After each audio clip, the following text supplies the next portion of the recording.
তো আজ আমরা একটা খুবই মডার্ন একজন কবি কবি শুধু বলবো না, এবং একজন মেমোয়ারিস্টও ছিলেন তিনি, এবং তার সাথে তিনি একজন অ্যাক্ট্রেসও ছিলেন, মায়া অ্যাঞ্জেলিও। তো আজ আমরা মায়া অ্যাঞ্জেলিওর একটা খুবই গুরুত্বপূর্ণ একটা কবিতা পড়তে চলেছি, ফেনোমেনাল ওমেন, এবং যেটা এই কবিতাটার সমস্ত নারীদের মধ্যে এক আলাদা ধরনের একটা শক্তির সঞ্চার করে। মানে তখনকার দিনে মানুষদের সামাজিক যেসব বিউটির যে কনসেপ্ট, সমাজে তৈরি করা যে বিউটির কনসেপ্ট, সেই কনসেপ্টেরটাকে তিনি টোটালিভাবে এখানে ক্রিটিসাইজ করছেন তার এই কবিতায়, phenomenal woman. Okay, so first of all আমরা একটু মায়া অ্যাঞ্জেলিওর সম্পর্কে জানবো, তারপর আমরা আস্তে আস্তে কবিতাটার মধ্যে প্রবেশ করব। Maya Angelou was born on 4th April 1928, Saint Louis, Missouri, United State. তো ইউনাইটেড স্টেটের মিসৌরির সেন্ট লুইসে 1928 সালে 4ই এপ্রিল তিনি জন্মগ্রহণ করেন, and died on 28 May 2014, Winston Salem, North Carolina. তো নর্থ ক্যারোলিনার উইনস্টন সালেম 2014-এর 28শে মে তিনি মারা যান। Her full name was Margaret Annie Johnson, এবং তার সম্পূর্ণ নাম হচ্ছে মার্গারেট অ্যানি জনসন, এবং তিনি একজন আমেরিকান পোয়েট ছিলেন, মেমোয়ারিস্ট ছিলেন। তো ফার্স্ট অফ অল আমাদেরকে জানতে হবে what is memoirist. So memoirist is someone, তাহলে a memoirist is someone who writes a memoir, যে মেমোয়ার সম্পর্কে লেখে, এমন একজনকে বলা হয় মেমোয়ারিস্ট। মেমোয়ার কি? The word memoir comes from the French word that is the memoire, which means memory or reminiscence. অর্থাৎ আমরা আমাদের অতীতের কোনো একটা খুবই সিগনিফিক্যান্ট পিরিয়ড, সিগনিফিক্যান্ট ফেজ নিয়ে যখন আমরা সেটিকে রিকল করি, সেটা নিয়ে যখন আমরা লিখি আমাদের ওল্ড মেমোরিকে নিয়ে, তখন আমরা সেটাকে বলি মেমোয়ারিস্ট। এবং memoirist is also known as autobiographer বলতে পারি আমরা, নোভেলিস্ট বলতে পারি, biographer, fictionist, story teller, hagiographer, essayist, etcetera. তো তিনি একজন, তো মায়া অ্যাঞ্জেলিও তিনি একজন মেমোয়ারিস্টও ছিলেন তিনি, এবং তার সাথে তিনি একজন অ্যাক্ট্রেসও ছিলেন, এবং whose several volumes of autobiography explore the themes of economic and racial and sexual oppression. এবং তার যে বেশিরভাগ লেখাগুলি, সেগুলো কী কী, সেগুলোর মেন থিম কী ছিল, যে তখনকার ইকোনমিক্যাল এনভায়রনমেন্টকে তিনি তুলে ধরতেন, অ্যান্ড তার সাথে তখনকার দিনে র্যাসিয়াল অ্যান্ড সেক্সুয়াল অপারেশন নারীদের প্রতি, সেটাকেও তিনি তুলে ধরতেন তার কবিতার মধ্যে। তো আজকের টেক্সটটাও আজকের কবিতাটা আমাদেরকে সেই ইঙ্গিতটাই কিন্তু দিতে যাচ্ছে। মায়া অ্যাঞ্জেলিওর কীভাবে জার্নিটা শুরু হলো একটু খুবই কষ্টের সঙ্গে, যে when she was not yet 8 years old, যখন তার 8 বছর বয়স হয়নি, she was raped by her mother's boyfriend, এবং তার মাই বয়ফ্রেন্ডের দ্বারা তিনি রেপ হন অ্যান্ড টোল্ড অফ ইট, এবং এটা তিনি বলেছিলেন। After which he was murder, অর্থাৎ দ্য রেপিস্ট অর্থাৎ mother's boyfriend, he was murder. The traumatic sequence of events left her almost completely mute for several years. এবং এই যে ট্রমাটিক একটা, তার ক্ষেত্রে একটা ট্রমাটিক একটা ইভেন্ট তার ক্ষেত্রে যে ঘটলো, যার ফলে তাকে কমপ্লিটলিভাবে তাকে মিউট করে দিয়েছিল সমাজের কাছে, মানে তার বাস্তবিক জীবনের কাছে টোটালি তাকে মিউট করে দেওয়া হয়, অর্থাৎ মিউট হয়ে গিয়েছিল যখন এই সিচুয়েশনটা তার ক্ষেত্রে ঘটলো। This early life the focus of her first autobiographical work, এবং এইখান থেকেই তার যে রাইটিং জার্নি, সেই রাইটিং জার্নি তিনি শুরু করলেন, এবং তিনি লিখলেন I know why the caged bird sings 1969। তো 1969-এ পাবলিশড হয় এই তার অটোবায়োগ্রাফি বল I know why the caged bird sings, and সেখান থেকে একটা টিভি মুভি পাবলিশ হয় যেটা 1979-এ, and which gain critical acclaim and national book award nomination, এবং যেটা ন্যাশনাল বুক অ্যাওয়ার্ডে নমিনেটও হয়েছিল, I know why the caged bird sings. Subsequent volumes of autobiography include gather together in my name, যেটা 1974-এ পাবলিশড হয়, singing and swinging and getting merry like Christmas, যেটা 1976-এ পাবলিশড হয়, the heart of a woman 1981, all God's children need travelling shoes, যেটা 1986-এ, a song flung up to heaven, যেটা 2002-তে পাবলিশড হয়, and the last one mom and me and mom, যেটা 2013-এ পাবলিশড হয়। In 1981, Angelou, who was often referred to as doctor Angelou, এবং 1981-এ তিনি ডক্টর অ্যাঞ্জেলো হিসেবে তিনি পরিচিত ছিলেন, Despite her lack of a college education, তার কলেজ এডুকেশন না থাকলেও become a professor of American studies at Wake Forest University, Winston-Salem, North Carolina. মানে নর্থ ক্যারোলিনার উইনস্টন সালেমের ওয়েক ফরেস্ট ইউনিভার্সিটি তিনি একজন প্রফেসর ছিলেন আমেরিকান স্টাডিজদের ওপর। She celebrated the 15th anniversary of the United Nations in the poem A Brave and Startling Truth, 1995. তো 1995 সালে তার একটা কবিতা প্রকাশ পায় আ ব্রেভ অ্যান্ড স্টার্টলিং ট্রুথ, যেখানে তিনি ইউনাইটেড নেশনের 50 বছর হয়ে যাওয়ার জন্য তিনি সেটাকে সেলিব্রেট করেন তিনি তার এই কবিতার মধ্য দিয়ে। In 2011 Angelou who was awarded the presidential medal of freedom, এবং প্রিসাইডেন্সিয়াল মেডেল অফ ফ্রিডম হিসেবে তিনি অ্যাওয়ার্ডেড পান 2011। তো আজকে যে কবিতাটা আমরা পড়তে চলেছি সেটা হচ্ছে phenomenal women. Phenomenal women which was first published in 1978, যেটা ফার্স্ট পাবলিশড হয়। তো first of all we have to know what is phenomenal. So actually the phenomenal কথার অর্থ হচ্ছে, আমাদেরকে প্রথমেই জানতে হবে ফেনোমেনাল কথার অর্থ কী। ফেনোমেনাল কথার অর্থ হচ্ছে হাইলি এক্সেপশনাল, মানে highly exceptional women she is বা সি ওয়াজ আমরা বলতে পারি, যে অত্যন্তই হাইলি এক্সেপশনাল ওমেন ছিলেন তিনি কন্টেম্পোরারি সোসাইটির কাছে, কে মায়া অ্যাঞ্জেলিউ, তাই জন্য তিনি নাম দিয়েছেন ফেনোমেনাল ওমেন। তো সোসাইটির তৈরি করা কিছু বিউটির কনসেপ্ট রয়েছে, যে কোনো ফিমেলকে যদি বিউটিফুল হতে হয় তাহলে তাকে এই সমস্ত রুলস অ্যান্ড রেগুলেশনসের মধ্য দিয়ে তাকে নিজেকে তৈরি করতে হবে। ওকে, বাট কিন্তু এবং হচ্ছে আর একটা ওই যে বিউটি কনসেপ্টের মধ্যে সেখানে কোনো হয়তো ফিমেলকে টল হতে হবে বা খুবই স্কিনি হতে হবে, বিল্ড অফ এ মডেল, ওকে, খুব ফর্সা হতে হবে, লম্বা হতে হবে। তো এই যে বিউটির যে কনসেপ্টগুলো রয়েছে, বিউটির কনসেপ্টগুলোকে তিনি অ্যাকচুয়ালি এখানে ক্রিটিসাইজ করছেন কে মায়া অ্যাঞ্জেলিউ, এবং তিনি তাই জন্যই বলছেন দ্য ফেনোমেনাল ওমেন, অর্থাৎ মায়া অ্যাঞ্জেলিউ তিনি একজন ফেনোমেনাল ওমেন ছিলেন। এটা তিনি নিজেকে এটা তিনি বলছেন সবাইকে। ওকে, একটা তিনি হচ্ছেন হাইলি এক্সেপশনাল ওমেন ওই কন্টেম্পোরারি সোসাইটির বিউটির কনসেপ্টের কাছে। ওকে, চলো শুরু করা যাক। তো pretty women wonder where my secret lies. Pretty women মানে বিউটিফুল ওমেনরা, তারা ওয়ান্ডার করে, অর্থাৎ তারা অবাক হয়ে যায়। হোয়ার মাই সিক্রেট লাইস, কোথায় আমার সিক্রেটটা সহিত রয়েছে। I am not cute or built to suit a fashion model size, যে আমি কিন্তু অতটা কিউট নয়, অতটা বিউটিফুল নয়, বা আমি কিন্তু অতটা ফ্যাশন মডেলের সাইজের মতো আমি কিন্তু নিজেকে তৈরি করতে পারবো না। এবং I am not cute or built to suit a fashion model size, যে কন্টেম্পোরারি সোসাইটির তৈরি করা বিউটির যে কনসেপ্ট, সেই বিউটির কনসেপ্টের মধ্য দিয়ে কিন্তু আমি অতটা বিউটিফুলও নয়, বা সেই সময়কার সোসাইটি তৈরি করা প্যাট্রিয়ার্কাল সোসাইটির যে একটা ফিমেলকে বিউটিফুল হতে গেলে যে সমস্ত ড্রেস পরতে হবে সেরকমভাবে আমি নিজেকে তৈরিও করতে পারি না, এবং আমি অতটা বিউটিফুলও নয়। এটা তিনি বলছেন। কন্টেম্পোরারি সোসাইটি বিউটির কনসেপ্টটাকে তিনি আঙুল দিয়ে দেখাচ্ছেন যে আমি কিন্তু অতটা নয়, এই বিউটির কনসেপ্টের মতো আমি কিন্তু অতটা খুব সুন্দর দেখতে নয়। But when I start to tell them, যখন আমি তাদেরকে বলতে কাদের, দ্য বিউটিফুল ওম্যানদের, ওকে, যারা বিউটিফুল কন্টেম্পোরারি সোসাইটির প্যাট্রিয়ার্কাল বা সোসাইটির মানুষদের চোখে যারা বিউটিফুল যে সমস্ত ওয়েমেনরা, তো তাদেরকে আমি বলি যে but when I start to tell them, যখন আমি তাদেরকে বলি, they think I am telling lies, তারা বলছে আমি নাকি মিথ্যে কথা বলছি। তো অ্যাকচুয়ালি এখানে কী মিথ্যে কথা বলা হচ্ছে সেটা আমরা পরে জানবো। আই সে, আমি বলি, it is in the reach of my arms, তো এটা হচ্ছে আমার আর্মসের আমার বাহুর মধ্যে, আমার বাহুতে রয়েছে এই আমার কনফিডেন্সটা। তো অ্যাকচুয়ালি এখানে মায়া অ্যাঞ্জেলি বলছেন যে হয়তো আমার বাহ্যিক সৌন্দর্য নেই, কিন্তু আমার ইনার যে বিউটিটা রয়েছে সেই ইনার বিউটির প্রতি আমি অত্যন্তই গর্ববোধ করি, এবং যার জন্যে আমার সেখান থেকে নিজের প্রতি কনফিডেন্স আছে যে হয়তো আমি অতটা স্কিনি নয়, অতটা টল নয়, কিন্তু যাই হোক আমার মধ্যে যে ইনার বিউটি রয়েছে সেই ইনার বিউটির জন্য আমি অত্যন্তই কনফিডেন্ট। তো তাই জন্যই যখন কেউ তাকে দেখে তো সবাই অবাক হয়ে যায়, তাই জন্য বিউটিফুল ওমেনরা অবাক হয়ে যায় যে এই মেয়েটা এতটা কনফিডেন্ট কীভাবে। এবং মায়া অ্যাঞ্জেলো তাই জন্যই বলছেন, I am not cute or built to suit a fashion model size.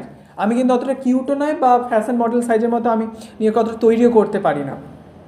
কিন্তু আমি যখন বলি, but when I start to tell they, আমি যখন তাদেরকে বলি, they think I am telling lies, এবং তারা বলে নাকি আমি মিথ্যে কথা বলছি। আমি বলি it is in the reach of my arms, তো এটা হচ্ছে আমার বাহুর মধ্যে রয়েছে আমার কনফিডেন্টটা। The span of my hips, the stride of my step, এবং আমার প্রতিটা পদক্ষেপের মধ্যে রয়েছে আমার confidence. The curl of my lips, এবং আমার কথার মধ্যেও সেই কনফিডেন্ট ব্যাপারটা রয়েছে, অর্থাৎ আমি কনফিডেন্টলিভাবে আমি কথা বলি। হয়তো আমার বাহ্যিক সৌন্দর্য নেই, কিন্তু আমি কনফিডেন্টলিভাবে আমি যেটা বলার সেটা বলি। আই এম এ ওমেন ফেনোমেনালি, অর্থাৎ আমি হচ্ছে একটা হাইলি এক্সেপশনালি ওমেন, আমি হচ্ছে একটা হাইলি এক্সেপশনালি ওমেন কন্টেম্পোরারি সোসাইটির কাছে। সো তাই জন্যই I am A phenomenal women, এবং আমি হচ্ছে একটা ফেনোমেনাল ওমেন, দ্যাটস মি, এবং এটাই হচ্ছে আমি। তো এখানে অ্যাকচুয়ালি ফেনোমেনাল ওমেনের মধ্য দিয়ে মায়া অ্যাঞ্জেলো বলতে চেয়েছেন যে কেউ যদি সুন্দর দেখতে নাও হয়, তাতেও তার যে ইনার বিউটি যেটা রয়েছে সেটাকে অ্যাকসেপ্ট করাই হচ্ছে সবথেকে গুরুত্বপূর্ণ কাজ। কন্টেম্পোরারি সোসাইটি বা প্যাট্রিয়ার্কাল সোসাইটির তৈরি করা বিউটির কনসেপ্টটাকে তোমাকে যে মানতেই হবে এরকম কোনো বাধা ধরার নিয়ম নেই। তুমি কনফিডেন্স থাকো, নিজের সেলফ অ্যাকসেপ্টেন্সি থাকে যেন তোমার, নিজে যেমনই হও সেটা যেন সেলফ অ্যাকসেপ্টেন্সি তোমার যেন থাকে। ওকে, তো তাই জন্যই মায়া অ্যাঞ্জেলো এই ফেনোমেনাল কবিতার মধ্য দিয়ে বলছেন যে আমার সেলফ অ্যাকসেপ্টেন্সি ব্যাপারটা রয়েছে, আমি অত্যন্ত সেলফ অ্যাকসেপ্টেন্সির মানে আমার মধ্যে সেলফ অ্যাকসেপ্টেন্সি ব্যাপারটা রয়েছে, এবং আমি আমার ইনার বিউটির প্রতি অত্যন্তই প্রাউড ফিল করি, যার ফলে আমার কথার মধ্যে, যার জন্য আমার বাহুর মধ্যে, আমার প্রতিটা স্টেপে হাঁটার মধ্যে আমি অত্যন্তই কনফিডেন্ট থাকি। ওকে, এবং তাই জন্যই তিনি বলছেন I M A women phenomenal women, এবং আমি হচ্ছে একটা ফেনোমেনাল ওমেন, দ্যাটস মি, এটাই হচ্ছে আমি। ওকে, এটা হচ্ছে first stanza. Second stanza, I walk into a room, এবং আমিও রুমের মধ্যে যাই, just as cool as you please and to man, এবং মানুষদের কাছেও আমি যাই। The fellows stand or fall down on their knees, এবং ফেলোজ যারা রয়েছে, যে আমার চারিপাশে যারা মানুষরা, তারা কী করে, তারা আমায় দেখে অবাক হয়ে যায়, এবং তারা and fall down on their knees, এবং তারা হাঁটু গেড়ে বসে পড়ে যে এই বাবা, এই মেয়েটা এত কনফিডেন্ট কী করে। ঠিক আছে, এ তো কন্টেম্পোরারি সোসাইটি বিউটির কনসেপ্ট তো মেনে চলছেন, তাতে এত কনফিডেন্ট কীভাবে রয়েছে। ঠিক আছে, তো এরকম দেখে তারা অবাক হয়ে যায়, প্যাট্রিয়ার্কাল সোসাইটি। দেন দে সোয়ার্ম অ্যারাউন্ড মি, এবং তারা অবাক হয়ে আমার চারপাশে জড়ো হয়ে ওঠে। আ হাইভ অফ হানি বিজ, এখানে খুব সুন্দর মেটাফরিক্যালভাবে তিনি ব্যবহার করছেন যে তিনি হচ্ছেন একটা মাছিদের মৌচাক। কে? মায়া অ্যাঞ্জেলো, কারণ তার মধ্যে এতটাই কনফিডেন্ট রয়েছে, তারা সবাই প্যাট্রিয়ার্কাল সোসাইটি তারা অবাক হয়ে যায় এরকম একটা কনফিডেন্ট ওয়েমেনকে দেখে। তাই জন্য বলছে আ হাইভ অফ হানি বিজ, যে মৌমাছিদের মৌচাক হচ্ছে আমি। আমি বলি it is a fire in my eyes, এটা হচ্ছে আমার চোখের মধ্যে আগুন, অর্থাৎ আমার কনফিডেন্টটা। And the flash of my teeth, এবং আমার দাঁতের একটা ঝলকানি, এটা হচ্ছে আমার confident. The swing in my waist, এবং আমি যখন হাঁটি তখন আমার কোমরের সুইংয়ের মধ্যেও এই কনফিডেন্ট ব্যাপারটা রয়েছে। And the joy in my feet, এবং আমি যে এতটাই কনফিডেন্ট থাকি যার জন্যে আমার পায়ের মধ্যেও এক প্রকার একটা আনন্দ থাকে, এবং আমি গর্বের সঙ্গে বলতে পারি আই এম এ ওমেন ফেনোমেনালি, এবং আমি হচ্ছে একটা ওমেন ফেনোমেনালি, অর্থাৎ হাইলি এক্সেপশনালি আমি একটা women. That's why I am called phenomenally women, এবং তাই জন্যই আমি নিজেকে বলি ফেনোমেনাল ওমেন, আমি একটা ফেনোমেনাল অর্থাৎ highly exceptional women, that's me, অর্থাৎ ওটাই হচ্ছে আমি। ওকে, এটা হচ্ছে সেকেন্ড স্টেজ, যেখানে প্যাট্রিয়ার্কাল সোসাইটির যে দৃষ্টি মায়া অ্যাঞ্জেলোর প্রতি, এবং মায়া অ্যাঞ্জেলো কতটা কনফিডেন্ট রয়েছেন তার নিজস্ব ইনার বিউটির প্রতি, সেটাকে তিনি এখানে তুলে ধরছেন। তিনি কিন্তু প্যাট্রিয়ার্কাল সোসাইটির বা কন্টেম্পোরারি সোসাইটির তৈরি করা নিয়মের বেড়াজালের মধ্যে তিনি কিন্তু নিজেকে সীমাবদ্ধ রাখেননি। Men themselves have wondered what they see in me, যে পুরুষরা তারা অবাক হয়ে যায় যে তারা এমন আমার মধ্যে কী দেখেছে। দে ট্রাই সো মাচ, এবং তারা অনেক চেষ্টা করে, বাট দে কান টাচ মাই ইনার মিস্ট্রি, কিন্তু আমার নিজের অন্তরের মধ্যে যে ইনার বিউটির যে কনফিডেন্ট আমার মধ্যে রয়েছে সেই কনফিডেন্টটাকে তারা চেষ্টা করে স্পর্শ করতে, অ্যাকচুয়ালি তারা নষ্ট করতে, ডিস্ট্রয় করতে চায়, এমনকি আমাকে ফোর্স করতে চায় কন্টেম্পোরারি সোসাইটি তৈরি করা বিউটির কনসেপ্টটা যাতে আমি মানে মেনে চলি, তাই জন্য ফোর্স করতে চায়, কিন্তু তাতেও তারা কিন্তু পারে না আমার কনফিডেন্টটাকে নষ্ট করতে। When I try to show them, এবং যখন আমি চেষ্টা করি তাদেরকে দেখাতে আমার ইনার বিউটিটা, দে স্টিল কান্ট সি, এবং তারা তবুও বলে যে তারা কিছুই দেখতে পাচ্ছে না। আমি বলি it is in the arch of my back, এবং আমার এটা মানে পেছনে রয়েছে, অর্থাৎ আমার এটা পিঠে রয়েছে আমার কনফিডেন্টটা। The sun of my smile, এখানে খুব সুন্দর মেটাফরিক্যালি তিনি ব্যবহার করছেন, যে কি বলছেন, যে the sun of my smile, যেমন সূর্যের যেমন প্রখর তাপে বা প্রখর সূর্যের আলোর দিকে যেন আমরা একদৃষ্ট তাকাতে পারি না, তেমনভাবে মায়া অ্যাঞ্জেলিওর কনফিডেন্ট যে স্মাইল, সেই স্মাইলের দিকেও একদৃষ্টে যেন তাকানো যাবে না, এতটাই স্প্লেন্ডিড সেই স্মাইলটা সূর্যের মতোই। তাই জন্য বলছে the sun of my smile, the ride of my breast, the grace of my style, এবং আমার স্টাইলের মধ্যে এক প্রকার একটা গ্রেস রয়েছে। The grace of my style মানে আমার স্টাইলের মধ্যে এক প্রকার একটা গ্রেস ব্যাপার রয়েছে, ওকে, একটা ইরেসিস মানে অপ্রতিরোধ্য ব্যাপার রয়েছে, এতটাই কনফিডেন্ট আমি আমার স্টাইলের প্রতি। এবং তাই জন্য তিনি বলছেন আই এম এ ওমেন ফেনোমেনালি, অর্থাৎ আমি হচ্ছে একটা হাইলি এক্সেপশনালি ওমেন, তাই জন্য আমি নিজেকে বলি ফেনোমেনাল ওমেন, অর্থাৎ highly exceptional women, that's me, এই হচ্ছে আমি। থার্ড স্ট্যান্ডা, এরপর ফোর্থ স্ট্যান্ডা অর্থাৎ last stanza. Now you understand, এখন তুমি বুঝতে পারছো just why my head's not bowed, কেন আমার মাথাটা নত হয়নি কন্টেম্পোরারি সোসাইটি অর্থাৎ প্যাট্রিয়ার্কাল সোসাইটির বিউটির কনসেপ্টের কাছে। I don't shout or jump about or have to talk real loud, এবং আমি চিৎকারও করবো না বা আমি লাফিয়েও করবো না, আর আমি জোর গলাতেও বলবো না। When you see me passing, যখন তুমি দেখবে আমি পাস করে যাচ্ছি তোমার পাশ দিয়ে, ইট ও টু মেক ইউ প্রাউড, এবং তোমার নিজের প্রতি গর্ব অনুভব হয় যে ওইটা একটা হাইলি এক্সেপশনাল একটা ওমেন যাচ্ছে, যে কন্টেম্পোরারি সোসাইটির বিউটি কনসেপ্টটাকে ফলো করে না, তার নিজের ছন্দে নিজের কনফিডেন্টের সাথে সে হেঁটে চলে, সে নিয়ে কনফিডেন্সের সাথে তার জীবন অতিবাহিত করে। আমি বলি it is in the click of my hills, এবং আমি যখন হাঁটি আমার জুতোর যে ক্লিকিং যে সাউন্ড, সেই ক্লিকিং সাউন্ডের মধ্যে আমার কনফিডেন্ট ব্যাপারটা রয়েছে। The bend of my hair, এবং আমার যে কার্ল হেয়ার আমার যে কোকড়ানো যে বাঁকানো যে চুল, সেই চুলের মধ্যে আমার কনফিডেন্ট রয়েছে। দ্য প্যাম অফ মাই হ্যান্ড, এবং আমার হাতের তালুর মধ্যেও কনফিডেন্ট ব্যাপারটা রয়েছে। The need for my care, এবং এটাই হচ্ছে আমার কেয়ার, আমার নিজের প্রতি যত্ন করার এটাই হচ্ছে প্রয়োজন, ওই কনফিডেন্টই হচ্ছে একমাত্র আমার নিজেকে কেয়ার করতে পারে। অর্থাৎ আমার নিজের কেয়ার করতে গেলে কনফিডেন্টটা অত্যন্তই প্রয়োজন, বিকজ আই এম ওমেন ফেনোমেনালি, এবং আমি হচ্ছে একটা ফেনোমেনালি, আমি একটা হাইলি এক্সেপশনাল, আমি একটা ওমেন, এবং তাই জন্য আমি বলি ফেনোমেনাল ওমেন, দ্যাটস মি, অর্থাৎ আমি হচ্ছে একটা highly exceptional women, that's me, এটাই হচ্ছে আমি। তো এটাই হচ্ছে ফোর্থ স্ট্যান্ডা।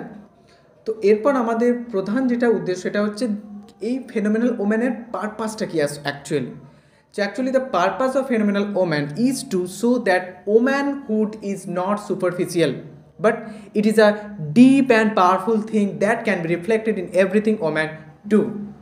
যে অ্যাকচুয়ালি ফেনোমেনাল ওম্যানের প্রধান যেটা উদ্দেশ্য সেটা হচ্ছে দেখানো যে ওম্যানহুডরা তারা কিন্তু সুপারফিশিয়াল নয়, অর্থাৎ তারা কিন্তু ইরেশনাল বা অযৌক্তিক তারা কিন্তু নয়, but it is a deep and powerful thing, এটা হচ্ছে একটা গভীর এবং একটা শক্তিশালী জিনিস, that can be reflected in everything woman do, অর্থাৎ যেটা ওম্যানরা তারা তাদের যা ইচ্ছা করতে পারে তাদের সব কিছুর মধ্যে একটা পাওয়ারফুল থিংটাকে রিফ্লেক্ট করে।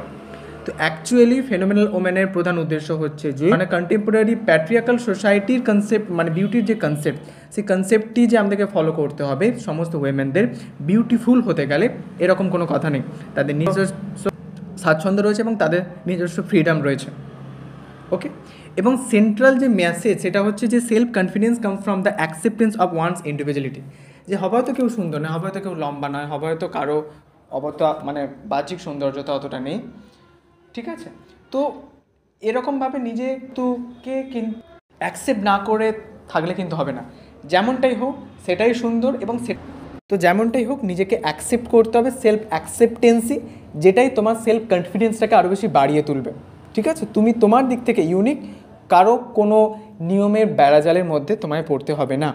ওকে, এবং এরটাই হচ্ছে সেন্ট্রাল মেসেজ সমস্ত ওয়েমেনদের কাছে। মায়া অ্যাঞ্জেলো এই ফেনোমেনাল ওমেন এই কবিতাটার মধ্যে দিয়ে তুলে ধরছেন। তো মায়া অ্যাঞ্জেলো এই ফেনোমেনাল ওমেন এই কবিতাটার সম্পর্কে বলছেন, this poem is a powerful declaration of self worth, এবং এটি হচ্ছে আমাদের আত্মমূল্যের একটা পাওয়ারফুল ডিক্লারেশন দিচ্ছে এই কবিতাটি সবার জন্য। And defence against societal expectations of beauty, এবং সোসাইটির তৈরি করা যে বিউটির কনসেপ্ট, সেই বিউটির কনসেপ্টকে এখানে কীভাবে অবজ্ঞা করা হচ্ছে সেটাও তিনি এখানে এই কবিতাটার মধ্য দিয়ে তুলে ধরতে চেয়েছেন। এবং এই কবিতাটার মধ্যে দিয়ে তিনি বলতে চেয়েছেন আমরা সবাই আলাদা এবং আমরা সবার মধ্যে একটা নিজস্ব বিউটি রয়েছে।